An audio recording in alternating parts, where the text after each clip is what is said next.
Hello, good people, and welcome back to Unit 10 on the global economy. This is our second lesson, so the role of the United States and North Carolina in the global economy. So in our last video, or our last lesson, I should say, we talked about just kind of how the global economy functions, how it relates to the United States, and kind of what we're about with regards to economic theories and how we function.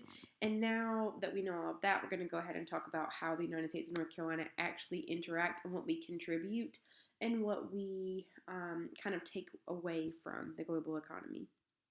Some trade that we participate in. All right, so of course, we got to have, some intro memes. Cities, farms, mountains, and beaches all in one state. You know how it works. All right, so let's first and foremost talk about trade and federalism. So when we talk about how the United States and then the North Carolina economies function within the framework of the United States and then within the framework of the global economy, we have to talk about federalism because the way that North Carolina interacts with other countries is certainly not the same as how the United States does. So we have imports and exports as a country. We have some trade deals that are exclusive to federal officials, specifically the office of the president and some people who are appointed by the president in order to do that. Any trade agreements that we do have come directly from the United States Office of the Free Trade Representative. So there is one person and then, of course, a team of people within the bureaucracy to help that individual facilitate free trade agreements, who we should have some with, who we should not. Currently, the United States only deals in free trade agreements with about 20 different countries, and we'll get to that in a couple different slides. So states are not powerful enough to make trade deals based on the 10th Amendment to the Constitution, which says that all powers that are not relegated to the United States Congress or the United States federal government essentially are given to the states. The right to control commerce, or really trade, is Congress's job, and Congress, as we know, is our federal legislature, so the people who make laws for the entirety of the United States. So North Carolina is simply one of 50 states, and they're not powerful enough to make straight-up trade deals by themselves. So we also have imports and exports. Anything that comes through the U.S. as an import doesn't just like mysteriously disappear, isn't just used in Washington, D.C. and our capital. Things that we import into the United States are brought into North Carolina as part of our economy. If you have bought an item of clothing from China in the last however many years of your life, that's an import, and it counts in the United States import-export trade balance. All right, so let's talk about some U.S. Exports specifically. We won't really talk about imports because we know we have got a big old trade imbalance. We can talk about some exports. So some things that we do ship out from the United States. We have some that are goods and some that are services. We ship a lot of foods out, a lot of drinks, a lot of things like that. If you travel to any other country around the world, you are going to see, like in a convenience store or in a vending machine, there are Coke products in virtually every country in the world. And Coca-Cola was founded, I want to say in like Atlanta at one time. So it's an American good or service. And the Coca-Cola company encompasses a vast array of products. Dasani water, Powerade, Seagram's, ginger ale, Fanta products. I could go on, Dr. Pepper, on and on. So anything that is a Coca-Cola related product, since Coke is an international business, yes, it's going to be in other countries, but essentially it counts as a U.S. export because we're shipping it to other people. We do have a large supply of crude oil, other petroleum products like coal, fuel as well. We don't have quite as much fuel as we need to get by, so we do have to import it from other places, but we do ship out fuel to other countries, which is a little strange, but alas, we do it. So planes and engines are another one. The largest exporter, the largest single company that is an exporter of goods in the United States is Boeing, the airplane company. They've had a lot of issues with their, I want to say like a 747 Supermax. There is a particular plane that has had a lot of really high profile, high fatality crashes here in the last couple of years. I want to say maybe 1 or 2 years. And has plummeted Boeing's stock prices. And so they might not be the largest exporter at this point because people are like, if your planes are going to crash, we're not going to bring them into our country. So planes and plane engines are a big good or service. A lot of cars and engines and tires we ship out to other people. Pharmaceuticals, a lot of drugs, not like heroin or meth or crack or anything, but we're talking like over-the-counter prescription drugs, or maybe not over-the-counter. I really should say prescription drugs, not over-the-counter. Any like high-profile painkillers, that sort of thing. Any high-falutin medicine gets sent over to other countries because they don't produce it in other places. A Pfizer vaccine has been approved. Pfizer is an American company. Pfizer vaccine has been approved for use on COVID patients or just the general population in Canada here pretty recently. So that is a pharmaceutical that has been used in recent times. Some services that we export: travel and transportation. Yes, travel counts as an export. If people come to the United States from another country to just hop around and hang out and experience things and take Instagram pictures, that counts as an export that the U.S. is essentially participating in, because we give them an experience and they take that experience with them when they go. Transportation also counts as one. So any U.S.-based flight services. So Delta is out of Atlanta. The Delta company is Delta Airline is an international company. United Airlines is based out of the United States as well. So they are an international airline. So they also count as an export. Finance and insurance as well. So if people have their retirement account set up in the United States, that sort of thing, that counts as an export. Also sales from intellectual property, like royalty off of music or TV or movies, that sort of thing. If people are playing movies in other countries, every single time that movie gets played, their copyright and whatnot gets sent back to the United States, and we make money off of that. So that is an interesting thing. Some trade advantages that we have. We talked about advantages in our previous unit. You either got them or you don't with regards to natural resources. We have a large land mass. We have like 5 to 6 to 7 times the amount of land mass that other people do, or that some other countries do. Some countries are really tiny. We are not really tiny. We got a whole lot of land that not a lot of people live on. Oil, coal, and gas, obviously, like we talked about just now. We have a lot of coastline in the United States. We have 2 total coastlines. We got east and west, obviously. And water also counts as a natural resource. So fresh water, not necessarily salt water. We do also have a lot of mineral and metal deposits. So like, for example, the Pittsburgh Steelers, what do you think kind of deposits there are in Pittsburgh? Dun, dun, dun, dun, dun, dun, steel. Okay, so we do have that as an advantage also. So these are natural resources that we have and we use to our advantage. Now, some things that we have done to give ourselves an advantage is to issue what's called a tariff, and we talked about that as a tax on all imported goods.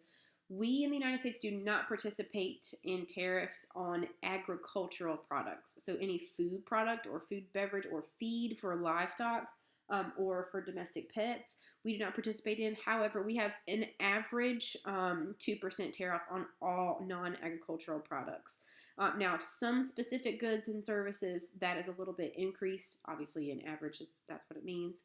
But typically speaking, anything that is not an agricultural product, that is not from the United States, is going to get taxed about 2%. Who do you think pays that? Well, it honestly depends. Bearing the burden for who actually pays the tariff is typically on the country that is exporting the good to us. So whatever company that is, if it's a Chinese product, if it's a German product, a French product, a Peruvian product, whatever it is, or even a service, that's going to be taxed on them, not necessarily on you as a person who's getting it. We have 14 total free trade agreements. Some of them, if you read through the fine print, do include quotas and have specific quotas on like butter or milk or like specific small little individual goods. Typically speaking, there are more so tariffs than quotas in any free trade agreements. And of those 14 free trade agreements, they encompass about 20 different countries. So here they are. We have what used to be called NAFTA, or the North American Free Trade Agreement. That is, we'll get into that in our next lesson a little more heavily. But we do not allow any taxation to occur on Canada or Mexico. We trade freely, back and forth between these two countries, and they trade back and forth with us freely as well. It's literally free. We don't put a 2% tariff on them because they are the same continent as we are, so it would not make a lot of sense to do so. This fosters trade between ourselves and Canada and Mexico in a way that is friendly, because if we're not friendly with our neighbors with regard to our finances, we're just a hop, skip, and a jump away from being not friendly with regards to our military maneuvers as well. So in our best interest with regards to foreign policy, it's good practice to be friends with your neighbors, essentially. We do have what's called the CAFTA or CAFTA-DR agreement, so the Central America Free Trade Agreement that includes the Dominican Republic as well. It does not include Haiti, but Guatemala, El Salvador, Costa Rica, Nicaragua, and Panama and Honduras are all included in that. Colombia has its own. Peru has its own. Chile has its own as well. We've got one with Australia. We've got one with Oman. Who's that over there? Israel. We got one with Morocco, and we do have one with South Korea as well. All right, so some more trade advantages. We've given ourselves a leg up with regards to technology as well. We have a lot of manufacturing capability in the United States, like putting cars together, that sort of thing, putting products together. We also have given ourselves some advantages with regards to patents. So, for example, if, I don't know, what's an example of this? Like, let's say that BMW, like an American inventor, came up with a really good windshield wiper machine, because there's little things that like flip your windshield wipers back and forth. That's a specific machine that has to go in your car. Let's say that an American inventor was like, hey, BMW, I have a really good machine that would look really nice in your cars. Do you want it? And they're like, sure. But he's like, okay, or she. It could be a she, or it could be they. I don't know their pronouns. So that person could be like, look, I'm going to put a patent on this. So every time you use this, you have to pay me for it. Essentially what happens. So you're paying to use somebody else's intellectual property. You could trademark things as well. You could copyright with that. So there's also an advantage with regards to machinery. We simply have more machines than other countries, which allows us to put a lot of different things together and produce a specific type of goods, and usually a more lucrative type of good or service than other nations. All right, so here's some exports and some imports by region. So we are obviously over here in the coastal, sort of East Coast region. The majority of where we send things is Western Europe. The majority of where we get other things from, notice here, is North America. So the vast majority of stuff that comes into the United States is over here in North America. Besides the state of California, which is pretty much carrying the whole of the yellow group, the largest amount of the population is concentrated along the East Coast, just because of our colonial history and just kind of how that panned out. So we started out as 13 colonies over here, and then eventually spread out west, with the exception of, I want to say, just the city of Chicago, the state of Texas, and the state of California. The vast majority of the rest of our population is most heavily concentrated over here. So that would account for why we have so much stuff coming over here from North America. Also, speaking of free trade agreements, this is the majority of why we import other things to North America rather than Eastern Europe and like Western Europe and the Far East and Middle East. The majority of our imports, things that we are bringing in, are concentrated from Canada and Mexico, partially as a result of the new NAFTA. I think it's called like the US... It's like USCRMA or some nonsense like that. It's basically just the new NAFTA. NAFTA just sounds better. All right, let's get to North Carolina real quick. We are the #1 producer of tobacco out of all 50 states. Go us, I guess, but not our lungs. We are the #3 pork producer in the country, and also pork is our largest money-making agricultural export. Although we are the #1 producer of tobacco, that is not the largest grossing export with regards to agriculture. Pork is. A lot of why tobacco is not the #1 export in general It's not the number one highest grossing, is because we are doing a lot of restrictions here in the United States about tobacco, especially here specifically. Now we've increased the age of tobacco use to 21 rather than 18, although I'm not sure that is being super strictly enforced in stores. It might be, I don't really know. But there is that. Let's see. Also, manufactured products coming from North Carolina are a pretty big deal. Our number one non-agricultural export was manufactured goods and services. So we do have a lot of natural resources here in North Carolina, which accounts for us having quite a bit of agricultural resources as our number one set of exports, or our big money-making set of exports. We got a large land mass. We are one of the widest states in the union. It literally takes you like 6 or 7 hours to get from one end of the state to the other. Like, for example, if I were coming from, just to use this map as an example, we're right here in Greenville. If I wanted to get even from right here all the way over here to like Cherokee, North Carolina, in the very left-hand corner of the state, this would take me minimum 7 hours to drive across. Whereas I can be in Virginia in about an hour and a half if I speed. So there's that. We've got a lot of land mass, and we use it pretty well. We've got some good soil, long growing seasons, warmer climate. Our soil, especially here in eastern North Carolina, is really good for just generally growing crops. So you use what you got. All right. We also have a lot of natural gas and mineral deposits in North Carolina. We got a lot of coastline. We might as well use it. Fishing, commercial fishing specifically, or charter fishing. People who are like, oh, I want to go fish for a weekend. Like, they'll go and charter out a boat. That can occur, but typically commercial fishing is one of our largest things. Tourism as well. People want to come to North Carolina.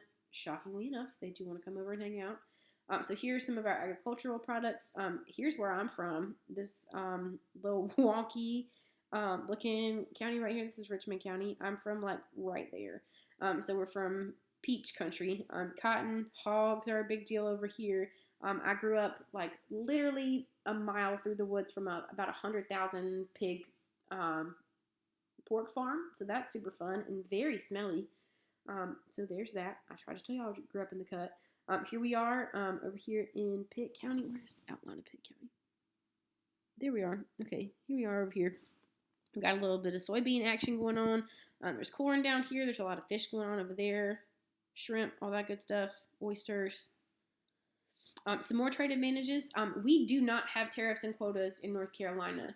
Again, we don't have that power. We are a state. We are not a federal government. We cannot enter into any individual trade deals with other nations. That is a federal power. Because remember, free trade agreements are signed by the president, and they must be approved by the Senate, the United States Senate, not the North Carolina Senate. All right, and then a couple more. As far as technology goes, we have the Research Triangle Park, known as RTP, which is why we have a major airport in North Carolina. Like technological advancements that we can make with the Research Triangle Park. This is just like it's literally a big old place to research in what's called the quote triangle between Raleigh, Chapel Hill, and Durham. If you don't know what the triangle is, that's what they're talking about. It's just like a major tri-city area. So essentially you have a bunch of really smart scientific people who are trying to solve some problems in this little area.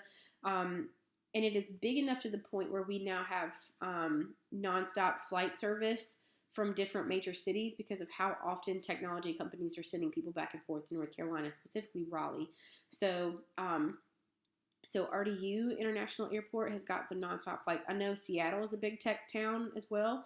And United and Delta have both started offering nonstop service from Seattle to Raleigh for the purpose of having people go to Research Triangle Park. So you giving yourself an advantage can lead to more business for you. Airlines are going to want to fly people back and forth there more often because if people are demanding flights, airlines have to make them happen, essentially. We also have a large university system, which lends itself to a lot of research as well in academia. In order to be a doctor at a university and to keep your job and to kind of advance in the university like professor system, you have to continually do research and continually publish papers and books and stuff. In order to do that, a lot of what that encompasses would be technology. So having a large, like the UNC system, like UNCG, UNC Pembroke, UNC Chapel Hill, East Carolina is part of that, NC State is part of it, UNC Asheville, yada yada. Our major university system is also an advantage because it lends itself to technological advancements for people who are wanting to keep their job at the university. All right, and let's talk about trade balance. We don't have one. Remember, the goal for a country is to have roughly the same amount of exports and imports. We have a major imbalance, just sheer number-wise. It's not as bad as it seems, though. But if you look at just the stats, you're like, whoa, that is a lot. We rely very heavily on imports in almost all sectors of the economy. Things that we export. Notice how Canada and Mexico are the biggest. A lot of that is hinging on the free trade agreement. China, we do a lot of exports too because we need stuff from them, they need stuff from us, and we just do a lot of good business with them. Notice how South Korea is pretty big. So the size of the country is not the actual size on the map, it's how much we trade with them. We do have a free trade agreement with them. We got one with Australia. Notice we got one with Chile and with Peru over here, so they're a lot. We do full with Guatemala, El Salvador, Nicaragua, and over here Dominican Republic. Those are kind of big because of our free trade agreements as well. We are friends with the Netherlands and Germany and the UK. We don't have a free trade agreement with them, but we are allied with them in the international community. And so if they're our friends, we typically do a lot of business with them, just as a rule of thumb. And we'll get into that a little more in our next couple of lessons. The things that we trade the most with China, they provide like all of our iPhones, y'all. So if you're out here like talking to Siri every day, you need to thank somebody in China for putting that phone together for you. Here's our stuff that we send to China, airplanes, mostly from Boeing, which is based out of Seattle. Soybeans, go North Carolina because we got a lot of soybeans. Let's see. Person vehicles for transport of persons. We send gold, we send oil to China, that sort of thing. China sends a lot of communication devices. Your router is most likely from China. The modem that Suddenlink or CenturyLink or whoever gives you internet on is most likely from China as well. Scooters, wheel toys, bikes, stuff like that. Little tricycles that your little siblings play on, probably Chinese also. All right, and then some things that we ship out. We do ship out a lot of airplanes from North Carolina, surprisingly enough. All right, and then our balance of trade as a part of our GDP, we're a little above average. So our trade balance is kind of balanced out by the amount of products that we are producing, but it's still a little scary as to how much we do import as opposed to how much we export. And we'll get into international economic organizations in our next lesson.